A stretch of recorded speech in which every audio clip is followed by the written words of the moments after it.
So for DNA replication, we already discussed earlier about the 5 different enzymes that you need to discuss, as well as at what point of the cell cycle does DNA replication take place.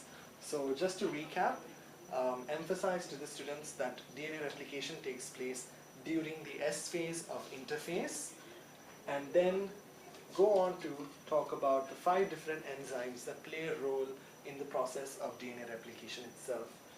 It's usually easier to explain to students using some form of diagram or a video.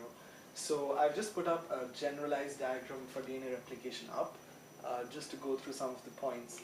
So once again, to recap, DNA helicase is the first enzyme to play a role in the process of DNA replication. DNA helicase separates the parent DNA molecule into its composing 2 strands, which are drawn in the color blue.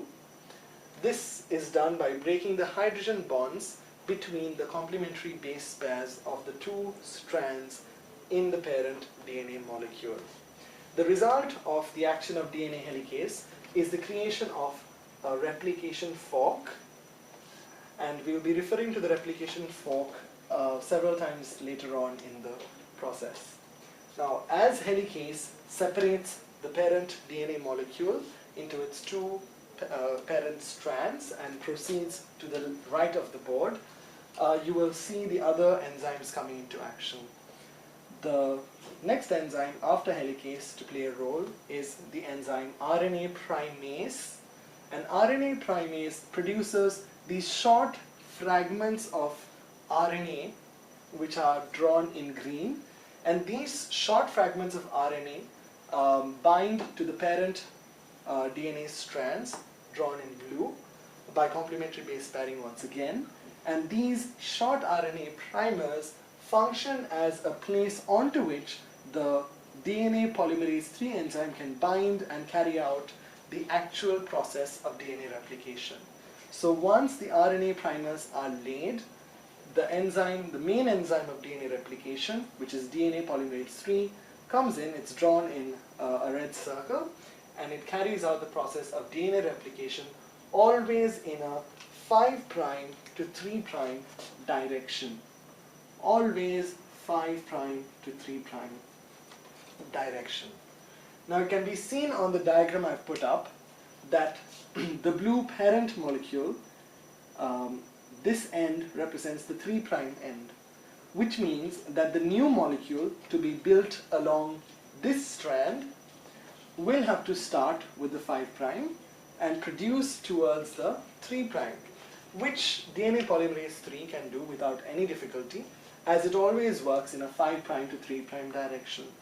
The result is that the new DNA molecule DNA strand drawn in black will be produced continuously with no obstacles towards the replication fork through continuous replication by using complementary base pairing with free nucleoside triphosphates found in the nucleoplasm. Now, because DNA replication takes place continuously towards the replication fork on this particular strand, this strand is referred to as the leading strand.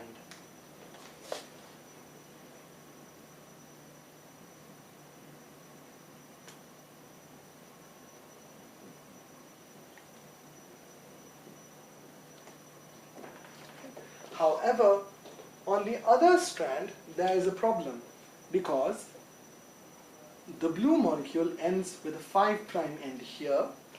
Therefore, the newly synthesized molecule would have a 3' end here. Now, DNA polymerase III cannot begin with a 3' and work inwards towards 5'. It can only start from 5' and work outwards. The result is that while DNA polymerase III works away from the replication fork, helicase would unzip further, and then this enzyme would go there and create another short fragment. This process repeats itself to produce short fragments of DNA known as Okazaki fragments.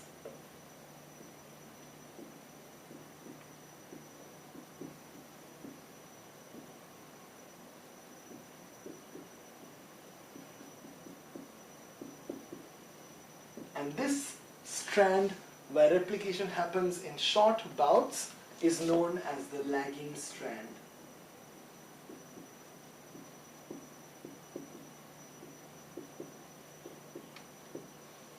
Once again, on the leading strand, the new molecule of DNA or the new strand of DNA is built without any difficulties from a 5' end to a 3' end towards the replication fork. So as helicase unzips this way, this will just follow continuously with no difficulties. But on the lagging strand, because DNA polymerase 3 cannot begin with a 3' end, it has to go into the replication fork and replicate outwards as the helicase unzips further, then proceed and copy the remaining portion. The result is short fragments of DNA known as Okazaki fragments. Okay? Now, once this much has been completed, there are two more enzymes which come into play just before replication is completed. Of the two enzymes, the first to come into play is DNA polymerase 1.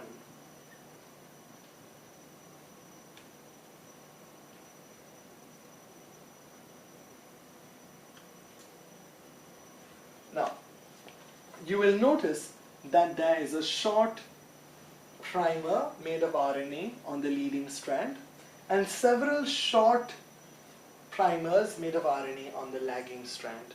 Now, in the final product of DNA replication, you cannot have small sections of RNA located in between a DNA molecule.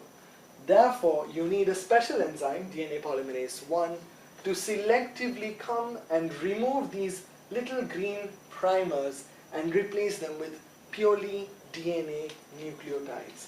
So once DNA polymerase accomplishes that task, these green areas will be replaced by DNA nucleotides. Right?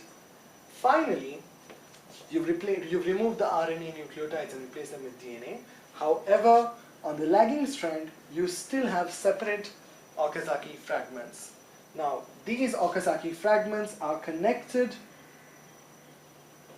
by the formation of a covalent bond by the final enzyme to be involved, which is DNA ligase.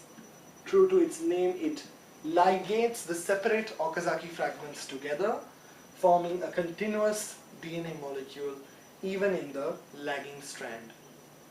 Finally, to conclude, I will emphasize to the students that the process of DNA replication is a semi-conservative process.